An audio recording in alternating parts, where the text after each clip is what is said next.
Nuwun sedulur semua, dimanapun panjenengan berada dan kapanpun panjenengan nonton video ini, semoga panjenengan selalu diberikan kesehatan, keselamatan, rezeki yang berlimpah dijauhkan dari mara bahaya dan bencana, dan semoga semua makhluk berbahagia. Jumpa lagi dengan saya, Tubagus Purnama. Kali ini saya ingin membahas tentang kira-kira ajaran masa depan yang lebih ngetren apa sih daripada agama. Ya, kita sudah mulai terbuka dan sudah banyak yang meramalkan, walaupun kita dilarang percaya dengan ramalan, tapi kok saya lihat arah-arahnya memang ke sana, bahwa besok itu adalah ajaran Budi, ajaran leluhur Jawa, itu akan lebih ngetren,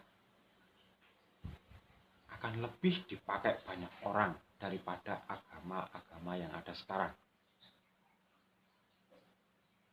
Karena seperti video saya sebelumnya, ajaran Budi dari leluhur kita memegang 5 kunci pokok di ajaran. Sebuah tuntunan bermasyarakat, menjaga alam, mengalir dalam kehidupan. Jadi sudah memenuhi 5 unsur tertinggi dari derajat kesadaran spiritual. Kenapa saya bisa bilang seperti itu? Kenapa kok ajaran Budi besok lebih terkenal? Karena gini, saya sudah melihat bahwa saudara-saudara saya banyak sekali, bukan hanya 1-2, itu sekarang yang dilanda kecemasan yang sangat tinggi, ketakutan akan kehidupan yang berat, bagaimana besok menjalaninya, bagaimana dengan ekonomi, bagaimana dengan segala tekanan kecemasan sekarang dirasakan yang sangat berat sekali. Nah, sifat alami manusia ketika dia cemas, ketika dia ketakutan, maka akan mengajak orang lain.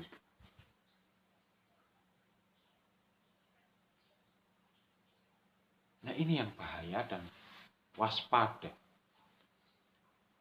Intinya seperti ini, ketika saya cemas, saya takut terhadap sesuatu hal, maka saya akan mengajak orang untuk menemani saya. Ini prinsip, ini sifat manusiawi, sifat dasar manusia. Ingin menguasai, tapi kalau sudah terlalu cemas, sudah terlalu takut, ingin membawa orang lain ikut ke dalam ketakutan saya, kecemasan saya. Contoh yang mudah, bahwa kalau leluhur kita dulu itu menganggap bahwa agama atau hubungan transendensial spiritual itu adalah hubungan yang sangat privasi, per person, personal. Tapi coba kita lihat sekarang, sering kali kita mendengar ada pertanyaan dari salah satu teman ke teman yang lain, kamu sudah sholat belum? Kamu sudah Jumatan belum? Agamamu apa? Why not gitu loh? Itu urusan pribadi masing-masing, kenapa harus kamu sibuk menanyakan itu? Urusan dia lah.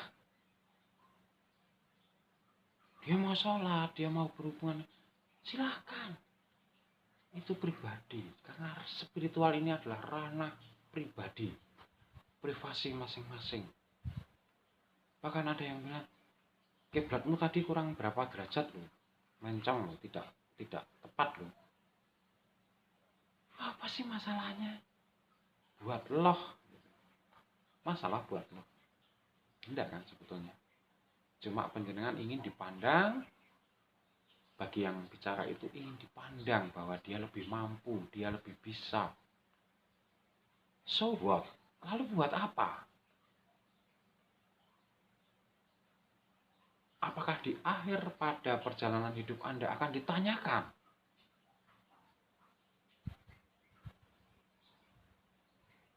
Tidak. Pada intinya nanti yang akan dipertanggungjawabkan adalah perbuatan panjenengan selama di bumi.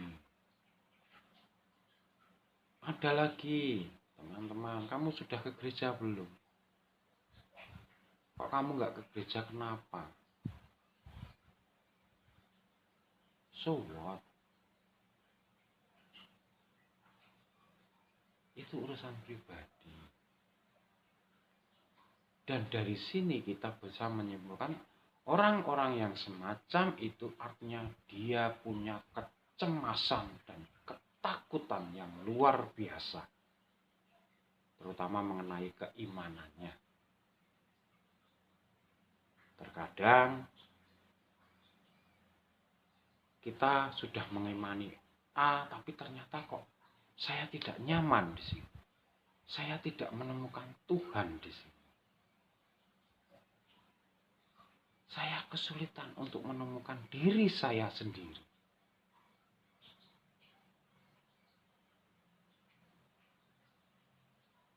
Nah, tentunya dengan hal seperti ini akan dibalut seperti kata saya yang di awal sebagai manusiawi. Ayo ngajak orang.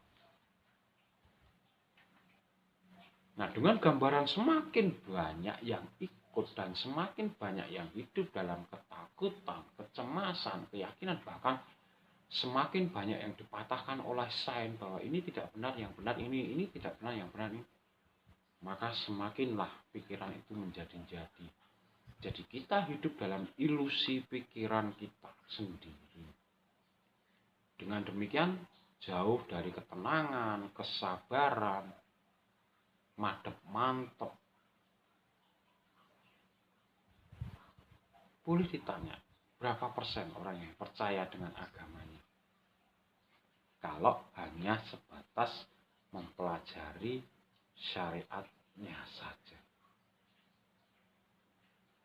Tapi kalau orang sudah menaik tingkat menjadi tarekat, makrifat, hakikat, maka beliau akan yakin 100% dan percaya sepenuhnya dengan agamanya. Dan tidak akan memaksa kepada orang lain, kamu harus ikut A. Kenapa kamu belum sholat? Kenapa kamu tidak akan seperti itu? Kenapa kamu nggak gereja? Kenapa kamu nggak berdoa di wihara? Kenapa kamu nggak ikut acara ini? Tidak akan, karena itu urusan pribadi masing-masing. Semakin kalau kita bicara diagram Hawkins, itu derajat hubungan dengan spiritual, maka paling atas sendiri ada abundance. Abundance itu kesejahteraan, dirasakan kesejahteraan. Kesejahteraan di sini bukan berarti dia berlimpah kaya harta, tidak. Sejahtera itu adalah orang yang hidup dengan tenang, sudah terlepas dari keinginan-keinginan yang terlalu mengikat. Itu namanya abundance. Nah, Stephen Hawking itu ada di piramida yang di atas sendiri. Nah, dari 50% atau tengah-tengah ke atas, itu orang akan semakin tenang, semakin kurang temannya, memang semakin jarang bergaul. Tapi teman-teman yang mendekat akan merasa nyaman. Walaupun kadang omongannya gak enak gitu, tapi nyaman. Dan orang akan mencari Anda terus. Karena semakin ke atas, itu semakin menyatukan. Dari diagram itu, diagram kesadaran semakin atas, ke atas, itu semakin menyatukan. Jadi kalau ada perselisihan, ya toh kita duduk bareng, ngopi bareng, kita ngobrol. Nah, ini yang sudah mulai 50% ke atas. Tapi kalau 50 ke bawah, semakin ke bawah itu akan memecah atau memisahkan. Jadi cenderung, jangan berteman dengan A karena A gini. Jangan berteman dengan B karena B gini. Karena kecemasan dia, ketakutan dia, sehingga dia akan sibuk memecah belah hubungan. Jadi hal itu dari diagram Hawking. diagram kesadaran atau tabel kesadaran. Semakin ke atas warnanya semakin bunyi, semakin menyatukan, sedangkan kalau ke bawah semakin memecah.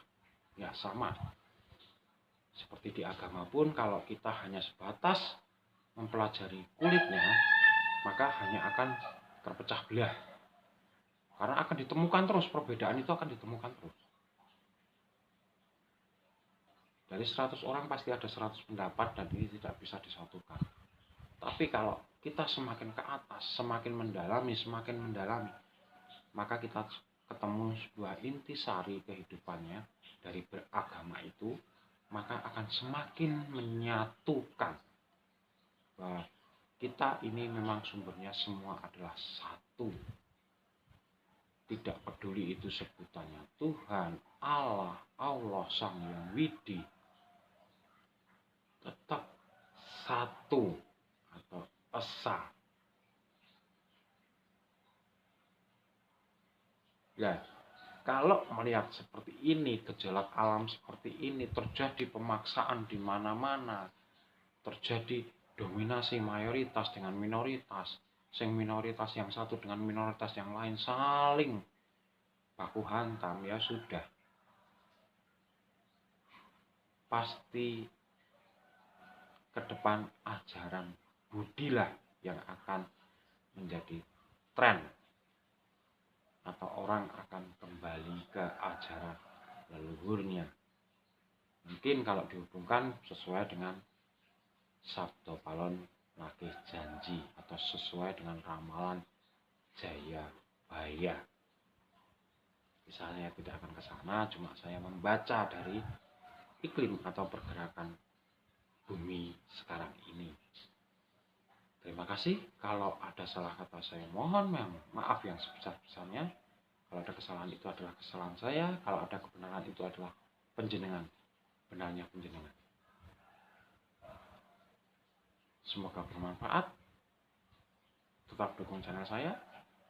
Dan akhir kata, saya Tubagus Purnama mengucapkan Rahayu, Rahayu, Rahayu. Matur nuwun.